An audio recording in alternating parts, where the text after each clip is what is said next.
అమ్మ నాకు ఐఫోన్ ఇంకా వాచ్ కావాలి. ఇంకా ఐఫోన్ వాచ్, నాకు డైమండ్ నెక్లెస్. డాడీకి టెండర్ వేద్దాం. సరే, నాకు ఆ కలర్ నచ్చింది. ఇది నచ్చిందా? బనీన్ ఎక్కడ ఉంది? బయటికి వెళ్ళాలా? రెడీ నేనా? ఇగో ఇక్కడ ఉంది. ఎక్కడ?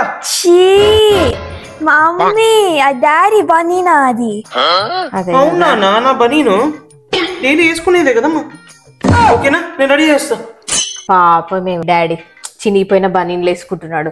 ఎట్లయినా కష్టపడి నేను జాబ్ తెప్పించుకొని సంపాదించి మీ డాడీకి హెల్ప్ చేస్తా. నేను కూడా మంచిగా చదువుకొని నేను కూడా డాడీ లాగా జాబ్ చేస్తా. ఓకేనా? డన్. సరే, మనము ఇప్పుడు డైమండ్ కాదు కానీ ప్లాటినం నెక్లెస్కి వెళ్దాం. సరే, కలర్ సెలెక్ట్ చేసుకుందాం. ఇంకేదో అన్నావు? IPhone watch. IPhone plus watch tender వేద్దాం. ఇంకా వంశీ కూడా లేదు, అది వచ్చాక కూడా దానికి ఏం నచ్చిందో అడిగి అది కూడా టెండర్ వేద్దాం డాడీ. ఓకే? శత్రువులు ఎక్కడో ఉండరా, చెల్లెళ్ళు కూతుళ్ళు రూపంలో మారువేషాలు వేసుకుని మన కొంపలోనే తిరుగుతూ ఉంటారు.